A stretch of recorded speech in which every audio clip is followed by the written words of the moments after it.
اللهم صل على سيدنا محمد اللهم صل عليه وسلم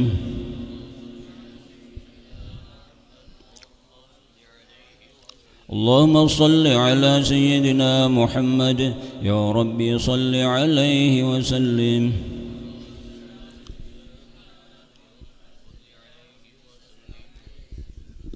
الفاتحة. العالمين الرحمن الرحيم مالك يوم الدين إياك نعبد وإياك نستعين صراط المستقيم صراط الذين أنعمت عليهم غير المغضوب عليهم ولا الضالين آمين. آمين آمين يا الله. بسم الله الرحمن الرحيم الحمد لله رب العالمين اللهم صل على سيدنا محمد اللهم أوصل وأهدي وبلغ تقبل جزم قرأنا هدية بالغة ورحمة نازلة وبركة شاملة نقدم إلى حضرة نبينا وحبيبنا وشفينا سيدنا محمد صلى الله عليه وسلم ثم إلى أرواح آبائه وإخوانه من الأنبياء والمرسلين صلوات الله وسلامه عليه وعليهم أجمعين وعلى ذكر والصحابة والقرابة والتابعين والتابعين وتابعهم بإحسان إلى يوم الدين ثم إلى أرواح الأربعة الأئمة المجتهدين والمقلدين في الدين والعلماء العاملين والفقهاء والمحدثين والقراء والمبصرين والسادة الصوفية المحققين وتابعهم بإحسان إلى يوم الدين ثم إلى أرواح مشايخنا ووالدينا وأجدادنا وجداتنا وإخواننا وأخواتنا وقرابتنا وجيراننا وصندر أخينا هجي رشدي وأخينا عبد الوهاب وأختنا هجة رمية جبيدة وأختنا هجة سيدي أمينة وأختنا هجي حجة سيدي رمية وصندر هي أربعين وأبيهم وأميهم ومصاهرتهم وقرابتهم من أصحاب القبور اللهم اجعل قبورهم روضة من رياض الجنان ولا تجعل قبورهم حفرة من حفر النيران اللهم إن كانوا محسنين فزد بإحسانهم وإن كانوا مسيئين فتجاوز عن سيئاتهم واغفر لهم يا أرحم الراحمين اللهم اجعل القرآن بقبورهم مؤنسا وفي القيامة الشفيعة وعلى صراط النور في الجنة رفيقا وعن النار سترا وحجابا ربنا اغفر لنا ولإخواننا الذين سبقونا بالإيمان ولا تجعل في قلوبنا غلا للذين آمنوا ربنا إنك رؤوف رحيم صلى الله على سيدنا مولانا محمد وعلى آله وصحبه أجمعين سلام على المرسلين والحمد لله رب العالمين تقبل الله منكم. السلام عليكم ورحمة الله وبركاته. Bismillah, alhamdulillah, wassalatu wassalamu Muhammad ibn Abdillah wa ala alihi wa sahbihi wa mawalah amma ba'du. Qala Allah ta'ala kullu nafsin dha'iqatul maut wa innama tuwaffawna ujurakum yawmal qiyamah faman zuhzi'a 'anil nari wa udkhilal jannata faqad faz wa mal hayatud dunya illa mata'ul ghurur. Qala Rasulullah sallallahu alaihi wasallam aqsiru min hadimil ladzat. Qala al ulama rahimahumullahu ta'ala suqat mata wal an bidur wa gadan bil qubur wa amalu salih badiru bi amali salihat. Para bapak-bapak hadirin haul yang mulia adalah Kanda Haji Rusdi. Yang ketiga pada pagi hari ini, terima kasih pada sempian yang bisa hadir setelah pelajaran pagi. Adalah tahadusan bin ni'mah wa ma bi ni'mati rabbika fahadits. Adapun nikmat daripada Tuhan engkau kita ceritakan. Sejauh mana peristiwa nikmatnya keberadaan Haji Rusdi dengan perjuangan ulun adalah membangun majlis taklim sehingga sampai terbangunnya pondok pesantren yang kita cintai saat sekarang, yang mana adalah tentunya kita semua diperintah supaya mengingatkan adalah perkara kematian, yang mana mati ini adalah pasti. Kullu nafsin dha'iqatul maut, siapapun adalah pasti akan mati. Dan juga adalah kita takdirkan suqat mata, suri atau besok kita akan mati. Wal an bin naza', Sekarang kita takdirkan diri kita seakan-akan sudah hampir adalah sakratul maut, atau kita takdirkan wal'an pidur, kita sekarang berada di dalam rumah kita. Tapi yang dipastikan wagadan fil kubur, besok juga kita pasti akan berada di alam kubur. Yang terpenting bagi kita, badiru bi'amalis sholihat, bersegeralah kita melaksanakan daripada perkara-perkara kebaikan. Sebagaimana akhina fillah kita ceritakan adalah kalau diperintah kita menceritakan kebaikan seseorang. Akhina fillah Haji Rusdi perjuangannya dengan ulun adalah mulai awal dibangun majlis sampai sekarang kurang lebih sudah 16 tahun. Jadi dikurang 16 tahun, 3 tahun beliau karena sudah wafat 3 tahun. Beliau tidak ikut lagi bersama-sama berjuang dengan kita. Namun tetap hakikatnya beliau berjuang dengan kita. Jadi beliau usia kurang lebih 60 tahun meninggal dunia. Sebelum kewafatan beliau lengkap memberikan adalah dengan ulun istilah daripada wasiat. Di antaranya wasiat beliau, kata beliau, kalau ulun meninggal, yang mensolatkan dan yang memandikan itu sudah diberitahu oleh beliau. Kata Haji Rusdi, kalau meninggal kak, siapa yang memandikan ulun? Ija ulun seorang. Itu kurang lebih nyusul beberapa hari kematian beliau, gak sampai 1 minggu. Ulun surang beliau langsung nangis. Nangis beliau, ulun surang tukang mandi. Alhamdulillah, kenyataannya pun memang ulun yang memandikan. Karena pada ketika itu memang tukang mandi pun juga ada. Sama dengan pada waktu almarhum Haji Muhtar pun juga tukang mandi kita di sini ada. Diperintah oleh Yang Mulia Kanda Supian Guru Junaid tukang mandi. Alhamdulillah. Jadi kembali cerita Haji Rusdi ini, awal mulai ulun belajaran di rumah 2007 sadilah. Sidin sudah adalah hadir. Terus beliau termasuk anak murid istiqamah dengan adalah al-maghfurullah al-alim Kiai Haji Mukri, tahun yang dikenal adalah Kai Assalamualaikum. Sidin anak murid adalah tarbiyah daripada Kai Assalamualaikum, bimbingan supi dengan beliau. Alhamdulillah, setelah itu adalah terus ngaji lawan di ulun. Dan juga beliau termasuk adalah seringkali hampir istiqamah beliau juga kasakumpul. Haji Rusdi ini juga beliau kasakumpul, ya senantiasa cerita lawan di ulun keberadaan beliau kasakumpul. Dan adalah keistimewaan Haji Rusdi, perjuangan beliau adalah dengan ulun tidak pernah menyerah. Tidak ada istilah kata-kata kadakawa. Jadi tidak ada pernah kata-kata kadakawa. Itu adalah pentaukid yang ulun katakan ini, penguat yang ulun katakan istri ulun sendiri. Karena beliau inilah yang tahu sekecil apa saja permasalahan ulun, beliau tahu. Yang lain semuanya tidak tahu, kecuali istri dan beliau ini yang tahu perjuangan. Dan beliau tidak pernah menyerah.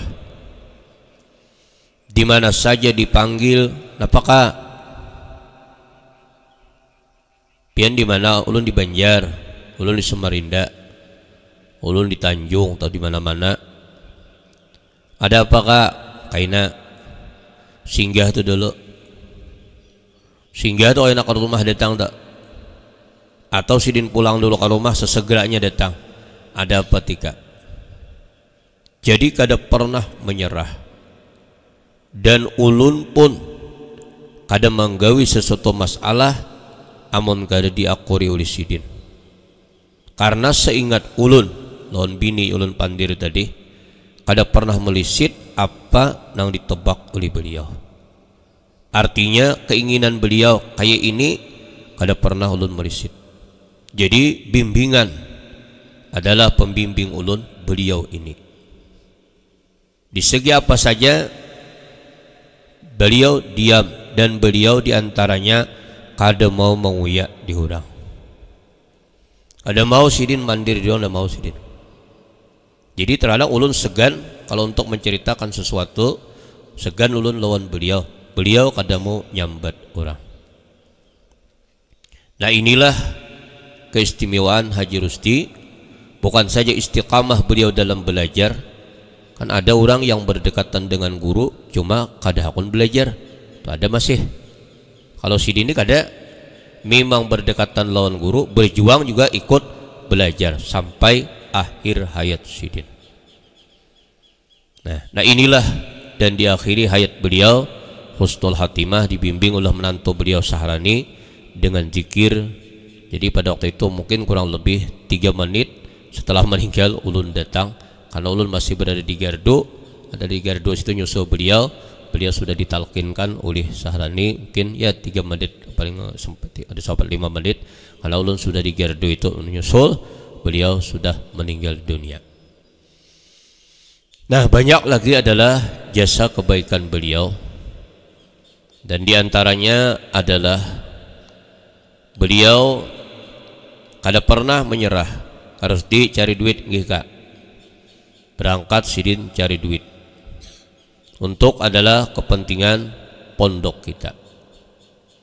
Nah inilah anak-anakku sekalian, agar kalian tahu, jikalau tidak jasa daripada beliau dan juga jasa orang-orang yang lain mengikuti beliau, kita tidak akan bisa. Nanti orang-orang yang di belakang ini setelah mati nanti ulun ceritakan juga semua. Kayak Pak Pian, Pak Sadila, Pak Sarani, beritaan nanti ulun ceritakan Cisani.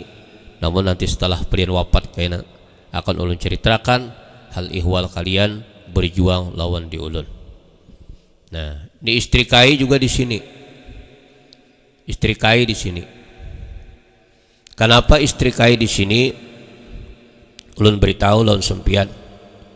Yang lain-lain juga seperti itu. Karena Kai ini mulai ngaji lawan di ulun juga hadir, mulai di rumah seberang sampai ke sini beliau, dan beliau ngaji juga lawan Abah Haji Mukhtar. Sampai sekarang beliau setiap bulan, mulai kita berdirinya yatim sampai sekarang, membantu kita setiap bulan. Dulu pernah inisiatif pendapat daripada beberapa orang yang hadir di majelis ini, ayo kita membantu Guru Junai. Berapa kita kau sebulan? 50.000 atau 100.000. Alhamdulillah sampai sekarang masih bisa bertahan. Itu adalah 6 orang. Alhamdulillah. Dan nanti ulun ceritakan setelah beliau wafat, yang setiap bulan itu ada yang 100, ada yang 50, itu masih bisa bertahan, dan ada yang lebih, itu ada 6 orang. Nah jadi inilah bini Kai ini kenapa dibawa ke sini, karena beliau termasuk orang yang membantu perjuangan kita. Dan juga yang lain-lain ini sama. Nah inilah artinya tahadus bin ni'mah, wa amma bin ni'mati rabbika fahadis. Adapun nikmat yang datang daripada Tuhan engkau, hendaklah engkau ceritakan. Dan diantaranya adalah khinapillah. Setelah ulun mandikan, padahal roh beliau adalah berada di kepala beliau, dipegangnya oleh malaikat. Roh beliau menyaksikan daripada jasad beliau pada waktu dimandikan. Setelah dimandikan, Haji Rusti ini tersenyum beliau. Beliau tersenyum, indah terlihat senyuman manis yang ada dengan akhinapillah Haji Rusti ini. Kenapa? Limisli tadika falyamalil amilun. Karena beliau melihat dan menyaksikan perjuangan kita sekarang. Sampai sekarang alhamdulillah, lokasi kita, kau merangkul anak-anak didik dalam Al-Quran, kau merangkul anak didik dalam belajar adalah kitab, sehingga bisa dia beribadah. Dan juga kau merangkul jamaah yang begitu banyak perkumpulan kita sudah setiap minggu di majelis ini. Ini tidak lainnya adalah juga andil daripada perjuangan beliau. Makanya seorang ada yang ketawa pada waktu matinya tersenyum. Sebelum beliau wafat, setelah ditanya, beliau langsung berzikir pada ketika itu adalah langsung tersenyum, mulai dizikirkan sampai kepada wafatnya beliau, Fathul Al-Musili, yang mana beliau sebelum adalah meninggalnya beliau tersenyum pada sudah sakaratul maut. Kenapa beliau tersenyum? Beliau menjawab, limisli hadza falyamalil amilun, seumpama yang kulakukan ini hendaklah beramal orang-orang beramal. Karena beliau sudah diperlihatkan amal ibadah yang beliau lakukan, disaksikan sudah dengan mata kepala beliau, melihat apa yang telah dilakukan kebaikan, ternyata adalah diperlihatkan ke Haji Rusdi, yang walaupun pada takdir kandas di tengah jalan, mudah-mudahan sama dengannya kita husnul khatimah. Karena beliau mulai awal sebelum beliau haji sudah berdekatan dengan kita, sampai beliau naik haji ngundang kita sholat hajat, sampai sekarang akhir wafat beliau adalah beserta kita. Mudah-mudahan semuanya kita husnul khatimah. Karena adalu alal khair kafa'ilihi, orang yang menunjukkan kebaikan sama lawan orang yang melakukannya. Walaupun beliau tidak ada lagi hadir di tengah kita, tapi karena jasa kebaikan beliau yang ada saat sekarang adalah berarti adalah sama dengan beliau melakukan apa yang kita lakukan saat sekarang. Karena Rasulullah bersabda, adalu alal khair kafa'ilihi, orang yang menunjukkan hal kebaikan sama dengan orang yang melaksanakannya atau dengan sama orang yang menggawinya. Oleh karena itu, kita yang hadir saat sekarang, ayo bismillah, kita buka pintu gerbang selibar-libarnya dengan untuk melaksanakan kebaikan. Karena kebaikan kalau dilakukan oleh orang yang di belakang, kita akan mendapat jaringan bisnis nantinya di akhirat. Salah hilap mohon maaf. Assalamualaikum warahmatullahi wabarakatuh. Subhanallah, asyhadu an la ilaha illa anta, astaghfiruka wa atubu ilaik. La haula wala quwwata illa billahil azim. Amin ya Allah. Bismillahirrahmanirrahim. Alhamdulillahirabbil alamin. Allahumma shalli ala sayyidina Muhammad. Allahumma ighfir lahum warhamhum wa'afihim wa'fu anhum. Allahumma ighfir lahum warhamhum wa'afihim.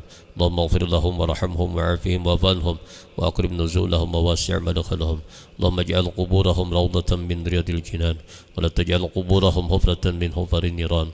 Allahumma in kanu muhsinina fazid bi ihsanihim wa in kanu musina fatajawaz an sayyi'atihim waghfir lahum ya arhamar rahimin. Sallallahu ala sayyidina maulana Muhammadin wa ala alihi wa sahbihi ajma'in. Salamun ala al-mursalin walhamdulillahi rabbil alamin. Taqabbalallahu minkum.